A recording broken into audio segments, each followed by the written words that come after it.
and welcome to our Direct Talk. Today we're joined by activist and journalist Millete BrhaneMeskel. Millete, thank you so much for joining us today. How has the war in Tigray impacted the Ashenda celebration and its participation by women? Well, I think that's a really good question. So, and I have a two-part answer to that. So, the thing that this genocide has taught us, especially in the diaspora, is the importance of telling your own story, and how if you don't tell your own story, somebody else will, and it won't likely favor you or be a true story. That was one thing. We learned that we were constantly behind the eight ball in the diaspora. We were constantly having to sort of retell or tell the truth about who we are because others were speaking for us. And it made it very, very difficult for us to get, be it politicians or lawmakers or NGOs or whoever it is, to understand our story. And so I think, this genocide has taught us the importance of making sure people know what Ashenda is, why we celebrate Ashenda, and how it defines us as a people in terms of, empowering women and girls. So I think that was a big thing. The second thing is so much has been lost in this genocide in terms of cultural artifacts and there was a point where we were seeing our religious artifacts being sold on eBay. We know that incredible heritage sites were destroyed, or at least were impacted, like El Najashi Mosque. So all of these things were, tangible things were being destroyed. But there's this other part of our culture, the intangible part of our culture, like Ashenda, that, the world didn't understand. And so I think this genocide certainly lit a fire under us to make sure that all of our heritage and cultural aspects of our society and culture are protected and celebrated. And, I don't have to tell you, you all are in Tigray, you know the impact of this war in terms of the impact on women and girls who paid the ultimate price. And so for us, especially in the diaspora, it was really important that we continue to uplift the women of Tigray, and doing that through our celebrations and our cultural norms, things like Ashenda. What are the specific challenges or barriers that women in Tigray face in participating in the Ashenda celebration due to the conflict? Oh, I think there are a few things. There's obviously the physical issues, right? People literally were at war and couldn't celebrate. I think that's easy to understand, but I think we've spent a lot of time, especially in the diaspora, thinking about the psychological impact of everything that's happened. If you think about this war and that it targeted women and girls, it was actually Professor Mukesh Kapila, who's been a huge advocate for Tigray, who said, if you want to destroy a society or a people, you attack the essence of the people. And by that, he was talking about the women and the girls. And so when you talk about what were the challenges, what were the barriers, there was a psychological impact, especially I feel like on the women and girls who paid the ultimate price and were survivors of very gruesome things that happened to them. So that may have provided a challenge in terms of, do we celebrate Ashenda? Are we part of that? This freedom, this joy, joy as a form of resistance. Are we a part of that story still? I think a lot of that work is our work too. We've spent a lot of time criticizing, for instance, the government about not having enough women in political positions, and that's true. But what about the other parts of our society? Are we uplifting the women who were a part, who were impacted directly? And frankly, all women and girls were impacted by this genocide and the sexual violence, whether you were attacked or not. The fear, the psychological part of that impacted everybody. And so I think those were some of the psychological challenges. Do we feel beautiful? Do we feel protective? Are we free? All of those basic things I think that Ashenda embodies. Are we all of those things? And that's for the people and the society to determine. But I think Ashenda has come back full force and it has grown to something tremendous that we haven't seen before. And so I hope that continues, and I hope that the women and girls in Tigray continue to find their voice and be empowered, as opposed to what what these invaders or folks tried to do, which was to disempower and to destroy our society from its essence. What measures have been taken to safeguard the cultural traditions and celebrations like Ashenda during times of post-conflict and displacement? So I think there's still a lot of work to be done. It certainly, this genocide and the wholesale destruction of Tigray certainly made us more aware of the urgency and making sure that we safeguard our not just tangible assets, but also our intangible assets. And you start that process by just simply telling your story. That's the first thing. We have to make sure that we're telling our story. And so I think we've started to do that. Certainly here where I live in Denver, Colorado. We actually call it Little Tigray because there's so many of us here and our impact is so big. We do a number of things in terms of like multi-generational things with mothers and our young people, teaching the songs of Ashenda, passing that down, making sure that our young girls can keep the tradition alive. But to do that, first of all, you have to understand the tradition. And so I think sometimes when we think about what we should be doing to safeguard our traditions, we think really big. We think of like UNESCO, we think about, some of those things which are important, but it really starts on a micro level. It starts with, do your children understand what Ashenda is, especially in the diaspora? Are we teaching our young people that, about the freedom and the joy and all that Ashenda is? So I think that's the first thing. And we certainly have been doing that where I am in terms of making sure that the tradition is passed down. And we know for sure you're doing that in Tigray. And so I think that's the first thing. The second thing is just sharing your story.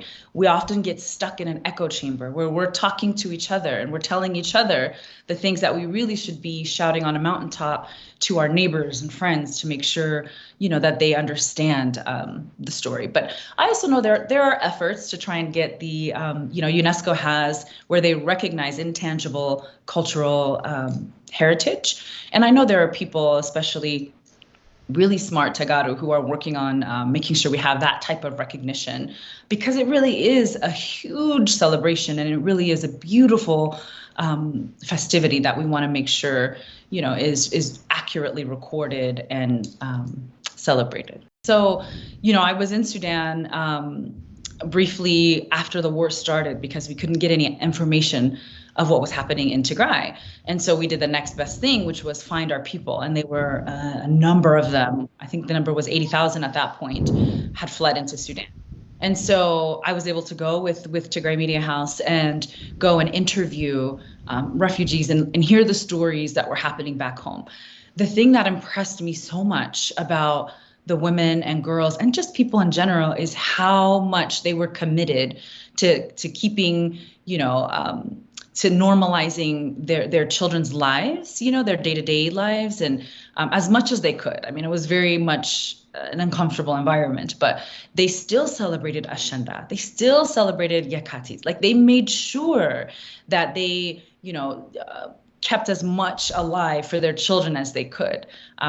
You know a little bit about my story, I'm sure, and I was born in Sudan the last time this happened, in the 80s. And one thing that I vividly remember, not that I saw, but that my parents told me, and when I went back was really interesting to me, was to see just the children and the desire for their parents to make sure they still knew who they were.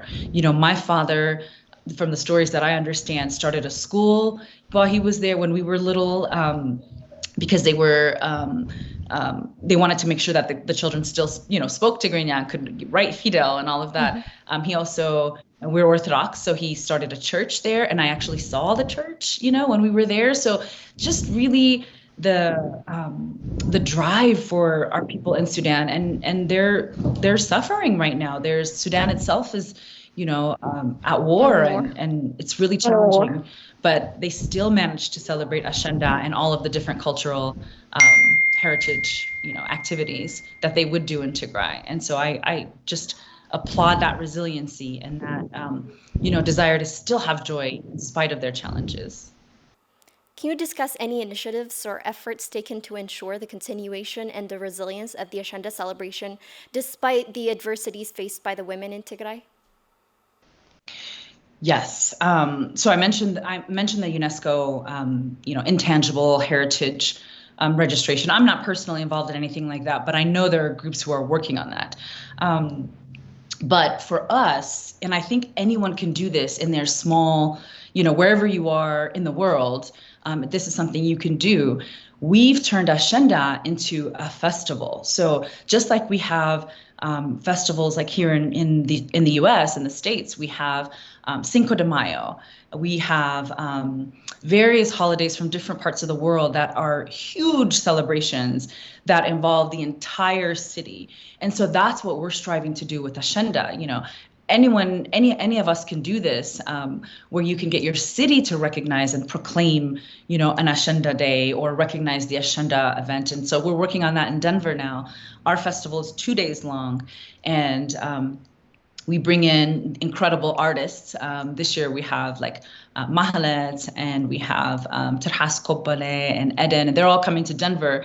And that's a concert as well as, obviously they're singing Ashenda songs, but it's something that people outside of our community can be a part of. And so those are the small things that we're working on, to create those small conversations, to make sure our local cities and states recognize Ashenda, officially recognize Ashenda, making it an official day. And those are things that people can do anywhere you are in the world. And though that's the power that you start to build, that eventually gets us to where, on an international level, they would have to recognize, Ashenda and this event. So that's just a small example of what others can be doing and what we're doing here in Denver. How has the Ashenda celebration been adopted and celebrated by the diaspora community in foreign countries? What are some of the challenges and the opportunities they face in keeping the tradition alive outside of Tigray? Well, we do everything here. So we're doing, we mimic you all. So we try and do everything that you're doing in Tigray. So it's really incredible to see our young girls, especially, get their hair braided. My daughter is doing game this year, and, I always get my hair braided. And so the styles, the hairstyles, and it's not just a look, it's actually a feeling that is created, and an energy that is created when you're able to wear your traditional hair or wear your traditional clothing. And, I know for me, for sure, when I get my hair done and I walk into a grocery store, for example, pretty much everybody in the store is staring at me, and it's not a bad way, but they're really curious, and it's a conversation starter. And so that's just one way that we're doing it. I mentioned that we have a 2-day event. We also, during our event, we do something we call Ashenda stories. And so we bring women together from different, and we intentionally look for people from different parts of Tigray, all over Tigray, from different parts of Tigray.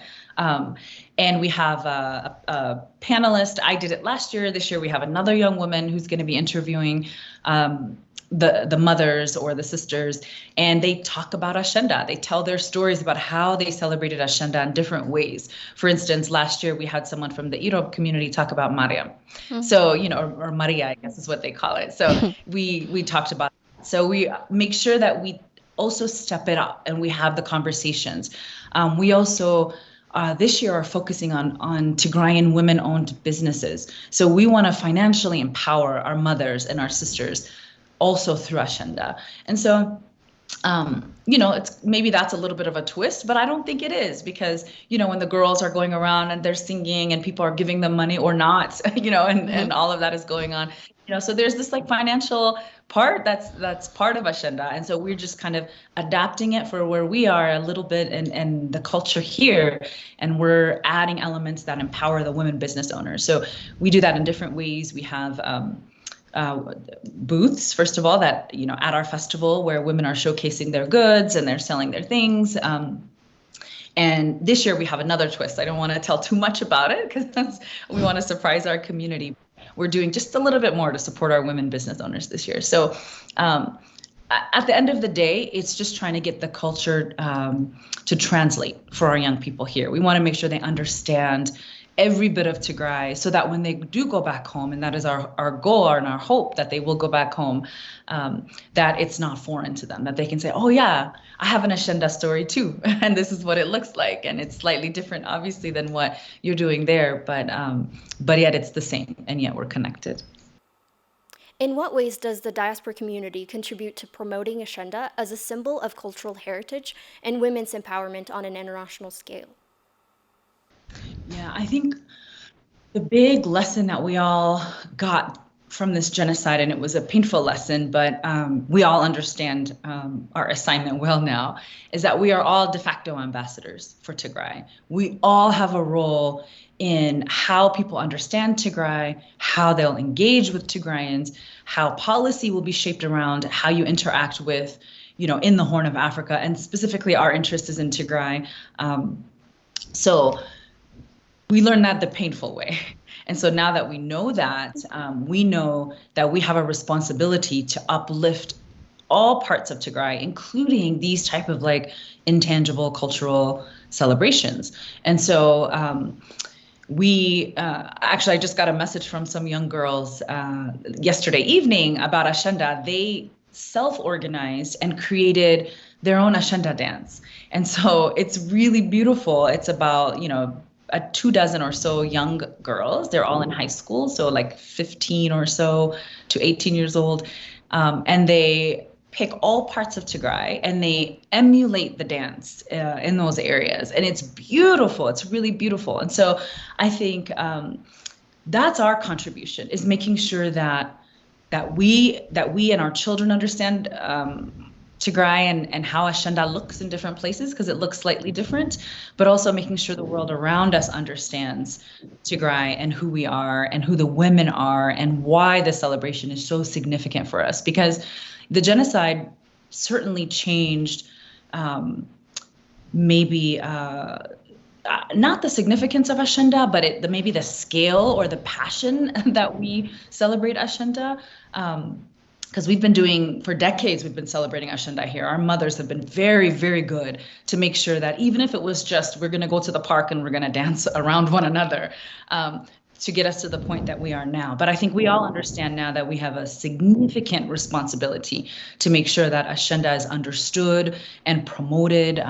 There's an international festival that happens here in Colorado every year, and Ashenda, we are part of that. All of our Ashenda dancers come out, and we share that with the world. So we're already doing that in our own small ways, and that's how change happens. It's usually incremental. It's usually not a huge, huge shift, so seismic shift. So those are the ways that we're promoting. What role should the international community play in ensuring the rights and freedoms that the Ashenda celebration represents, especially in areas under occupation in Tigray? Well, if I can be frank, the international community failed Tigrayan women, just failed Tigrayan women. We know that the response to the same crimes, the sexual violence against women and girls, was responded to differently in places like Ukraine than it was in Tigray. So the international community failed Tigrayan women. So what does that mean? I think that our role as Tigrayans, and we learned this throughout the genocide as well, is that only we will save ourselves. Only we will be able to restore ourselves and our families in Tigray. So the international community certainly has a role, because justice will be served, and it's usually not swift. It usually takes time, but eventually justice will be served. My hope is actually to look more inwardly. And my question, I guess, until I'm able to come back home, because I really do want to come back to Tigray sooner than later. And I know it's more and more possible now, so hopefully that will happen. Yes. But I want to know how, and I can't wait to meet you and see you. Yeah, they don't have to. We can't wait to see you either. My hope and my prayer and my wish is that the survivors of the violence, especially women, how are we treating them in society? I hope that we're not ostracizing or hiding or, making making them feel like they did something wrong or they're undesirable. My hope is that we are uplifting and empowering the women who paid the ultimate price. And I actually just got my book, and maybe you've seen it. It's called In Plain Sight. But it was written by Rita Kasai, Rowena Kasai, and Sally Keeble. And it's about the sexual violence, and it's about survivor stories. And I'm so proud of that. And I hope that we too, as a society and culture, are making sure that we uplift the women and girls who, at no fault of their own, had to endure this violence. And so while the international community absolutely significantly has a role and ultimately will play their role in terms of bringing justice, we too have a role to make sure that, we're not further perpetuating violence on the women and girls who suffered this fate. I didn't know her personally, but I have a cousin on my stepfather's side who committed suicide after she was raped. And so, I think about people like her and I wonder, what are we doing? What are we doing to make sure that the women don't feel like they have to take their lives? Are we proactively, engaging and making sure that they feel safe and can tell their stories? Because the more we bury this, the worse it will get for individuals and for society. So I think there's multiple roles here, and I think we're up for it. We're Tagaro. We're up for it. We'll do what we're supposed to do. How can international recognition and support for the Ashenda celebration contribute to bringing attention to the humanitarian crisis and human rights violation that were in Tigray? So that's a really good question, because I think it's easy to, when people talk about rebuilding right now in Tigray, it's really easy to go back and rebuild a school. I don't mean like it's easy to actually do, but like just to that thought process is pretty straightforward. The school was destroyed, the hospital was destroyed, the laptops were stolen, the equipment was broken, or whatever, the farmers' tools were taken. These are easy things, easy is relative, but those are easy things to restore. A computer was taken, we can give you another computer. When it comes to what happened to the women and girls, how do you restore that? How do you continue to bring attention to that and support to that? So I think we do it in the ways that we're doing. First of all, we continue to celebrate Ashenda the way that we are, in a big, major way. I think that the international community, or wherever you are, the community around you engaging in that, all of that is peace building. All of that is security building, because when you know somebody, you're less likely to cause harm, I think, in general. And you have more maybe sympathy or empathy when things happen with to someone as opposed to a stranger. The dehumanization was so powerful and so successful that it was difficult to get people to want to join us, to stop what was happening, or even to believe what was happening. So this international recognition and support for Ashenda, I think, would go a long way in helping us build peace between our communities, between, Tigray, this little island, it feels like, in the middle of a big mess. But in terms of helping us reconnect with the world and the world understanding our story. So, and I'll go back to Professor Kapila and what he said. When you want to destroy a people, you attack the essence of that culture, and the essence are the women and girls. And so to restore a community, you start there. And so by bringing Ashenda to the spotlight, by bringing Ashenda, onto an international level and getting the world to recognize what Ashenda is and why it's significant, I think would help us build the strongest foundation for bringing peace back to Tigray. And so we do have a big, big job. I think people think of Ashenda and it's like, I will do my hair and I'll get, and I will look beautiful and sing, and all of that is significant. But the energy and the force of that collective joy is really powerful, really significant. And so I hope that we can, continue to tell that story and get the world to recognize why Ashenda should be, a widely recognized holiday. And I think it will be, to be honest. Here in Colorado, we've had huge success, in a relatively short amount of time of bringing people around us into our celebration. It makes sense to them. And so we use that as an opportunity to say, especially during the war when we couldn't reach our families, we had a huge Ashenda celebration here. And I felt conflicted at one point, and I thought, are we doing the right thing? We're dancing and singing, and we look so beautiful, and everything was so perfect. And I was thinking about back home and how it actually makes me emotional even now. What are they enduring? Do we have the right to do this right now? And then I thought to myself, how dare we not continue our tradition? How dare we not celebrate and uplift Tigrai and the women of Tigray? And it was an opportunity also when we had media and things there, we were able to talk about what's happening to our mothers and our sisters. And so, every opportunity to talk about the women and the women and the powerful women and mothers in Tigray, I think we should always take that opportunity. Are there any specific initiatives or efforts taken by the diaspora community and the international organizations to promote and safeguard the Ashenda celebrations in foreign countries, and how effective have they been?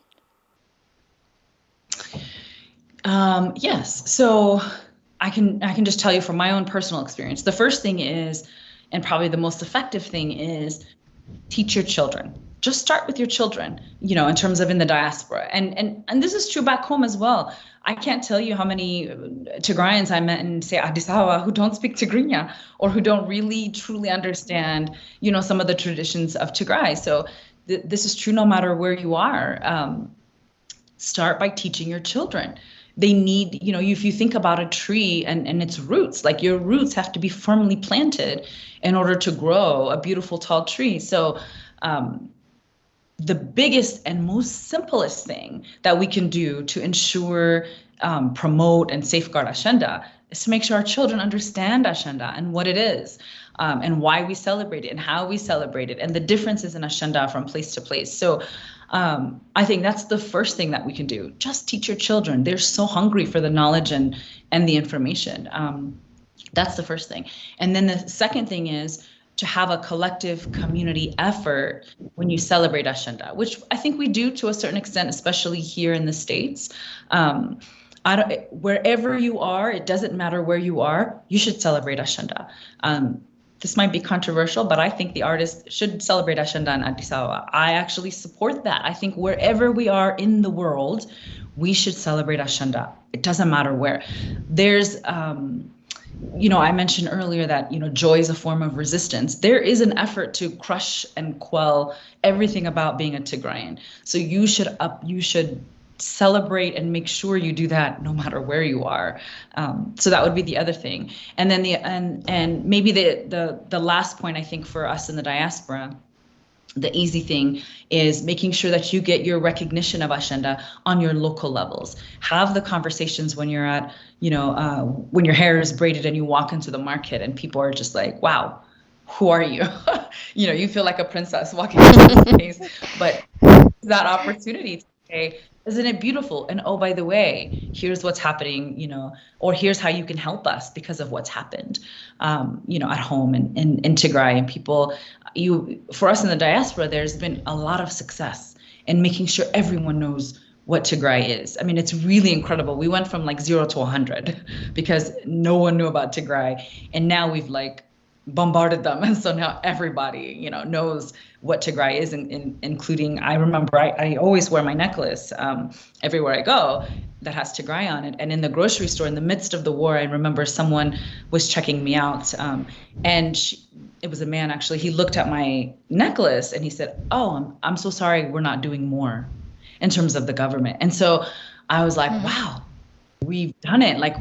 People know what Tigray is. It was a huge success. And so if we can start on a smaller level and do things like ask your mayor or your governor to recognize Ashenda Day, that's huge. Imagine if we could do that in all parts of the world, and then use that collective energy to say, hey, UNESCO, or whoever registers these intangible cultural assets, and say, hey, we have all of these places that recognize Ashenda Day. Will you?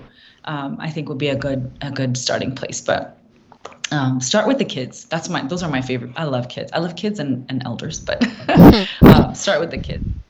Millete, thank you so much for joining us today and sharing your insightful expertise.